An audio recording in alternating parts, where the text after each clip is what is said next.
Another approach is to see the song as just a literal love poem. More recently, more scholars have been seeing the Song of Songs as a collection of passionate love songs sung during the traditionally week-long wedding festivals.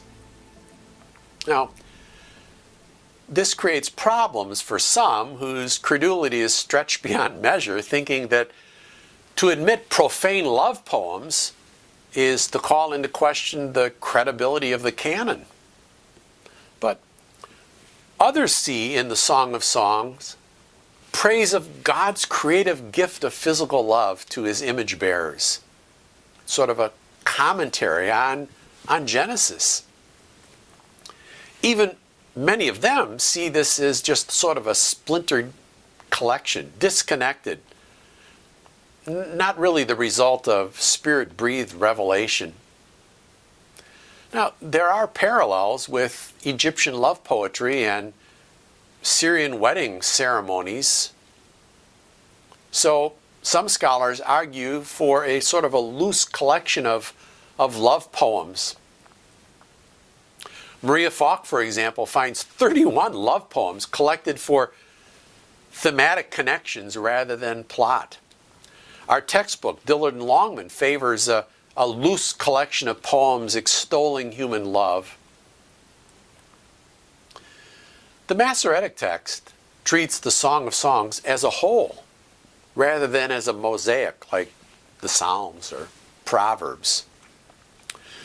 Further, the superscription and the use of the refrain in 2:7 and 3:5 and 8:4 serve much like Psalm 42:43 to tie it together as a unit. Another way of looking at the Song of Songs is to see it as drama, as a poetic drama, a lyric drama, maybe a little bit like our notion of an opera. I think this is possible. I admit there are no other examples in Israel, but this won't be the first time that's been the case. Now, while this is not in the Masoretic text, and that's an issue for me, I think it is significant to note that the Septuagint, the Codex Sinaiticus, inserts marginal rubrics. So here's a photo of the Song of Songs, chapter 1, the first 4 verses from the Codex Sinaiticus. Take a look at it. The black is the Greek translation of the Hebrew text, and then the translators use red ink to indicate the rubric that provides a narrative framework and to distribute portions of the song to various voices. So here's an English translation of the same sample. See, scholars seeing a dramatic presentation suggest really 2 main characters, the king and the woman.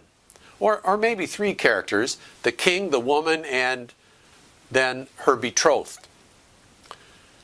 I think it's important to pay attention to the implied setting of the composition. Calvin Zerfeld observes that while Solomon prayed for and received wisdom, and he spoke hundreds and hundreds of proverbs, and he was commissioned by Yahweh to build the temple, and he was incredibly successful in international trade, the biblical account tells us the rest of the story.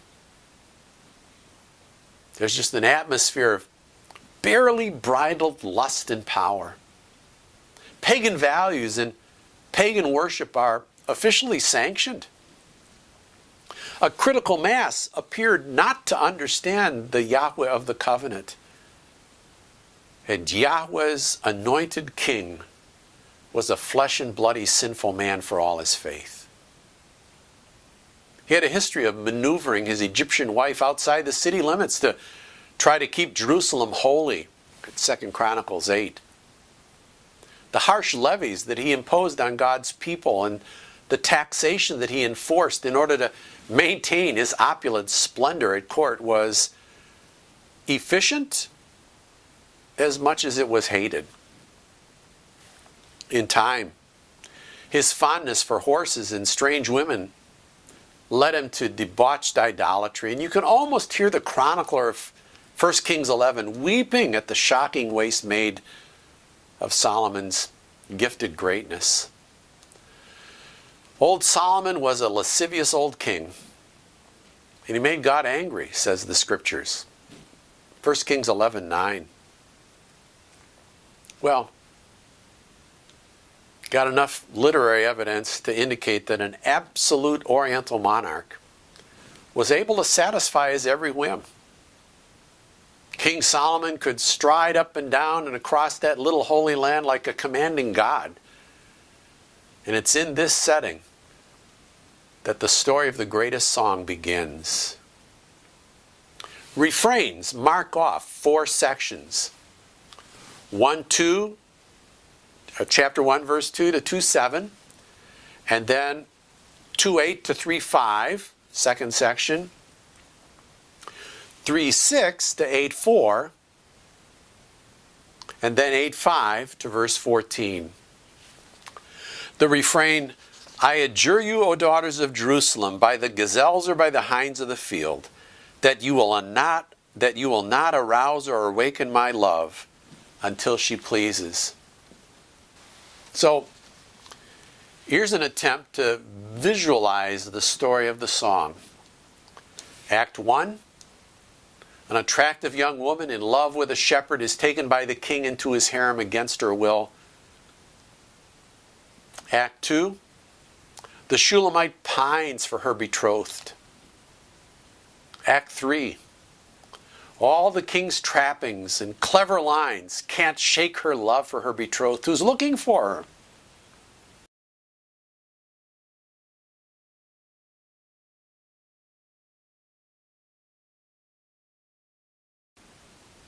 Act 4, the king rebuffed, Shula and her betrothed are reunited. They renew their vows. So, the song is a dramatic poem that celebrates the man-woman marriage relationship that God established at creation. It celebrates sexual love expressed within that God-ordained relationship, and as such, it fits alongside Hebrew wisdom literature. For example, you can compare Song of Songs chapter 8 verses 6 and 7 with Proverbs 5:15 through 21. So, if all Scripture really is God-breathed and is profitable for doctrine, reproof, correction, and training in righteousness, what do we learn from the song? It affirms the physical celebration of love in the context of commitment. It rejects lust. It affirms spontaneity and mutuality and pleasure. It rejects selfishness and manipulation. It affirms the joy of presence and the pain of absence. It affirms true love and exclusivity. It rejects dissolute passion and promiscuity. It depicts a love that pursues and pursues and pursues. I appreciate Zerfeld's synopsis. He writes, the fear of the Lord is the beginning of blessed love and human communion, sexually too, because humans, by creation, are inescapably body and man or woman, and their bodily passion will find some form of debilitating lust or sanctifying love. So, choose this day which shall be served. Having argued for a dramatic reading, I admit that there are issues. There are difficulties with the characterization, the absence of other examples of drama in Scripture, the fact that the plot's not always crystal clear, and the fact that it does seem like a number of ancient Near Eastern poems, but I put it to you for what it's worth. Think about it. We'll see you in a bit.